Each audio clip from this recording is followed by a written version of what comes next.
On March 25, 1911, a fire broke out at the Ash Building, which killed 145 employees of Max Planck and Isaac Harris. A trial was held on December 4, 1911, to determine whether or not Planck and Harris were guilty.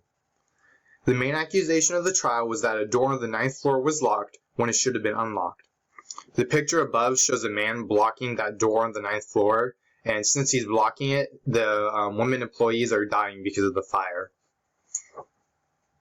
A little bit of background on the defendants. Both Planck and Harris had worked in the garment industry before, and they were also voted the 4th out of the top 10 worst employees in America, which would have meant that they were mean to their employees and didn't care about their safety. The picture shows Max Planck, who's on the right, and Isaac Harris on the left. The trial. So Max Stewart was the defending lawyer for Planck and Harris, and he produced 54 witnesses, while Bostwick was the prosecuting lawyer and produced 103 witnesses. The two most important of those witnesses were Kate Gartman and Kate Alterman.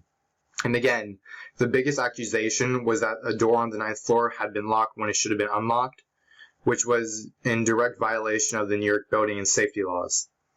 The verdict of the trial was that they were not guilty, but the jury thought Planck and Harris were guilty, but they couldn't prove this because they had a lack of evidence.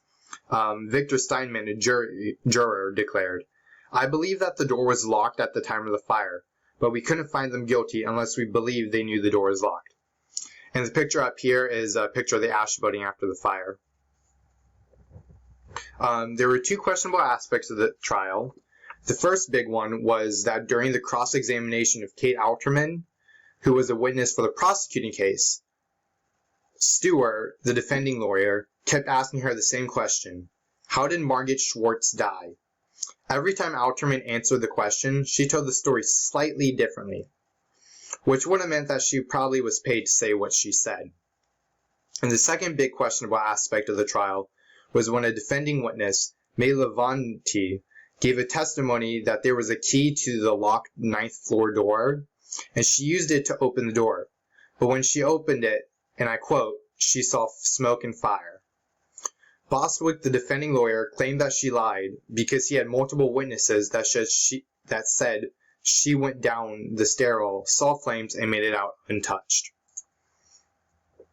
Personally, I believe that Harris and Planck are guilty because they didn't care about their employees and really didn't care about all the families that they hurt. Also, the trial was unfair because both sides used at least one witness who didn't tell the exact truth. And again, the trial verdict was that they were unguilty. And here are just a couple of the websites that I used to find my research.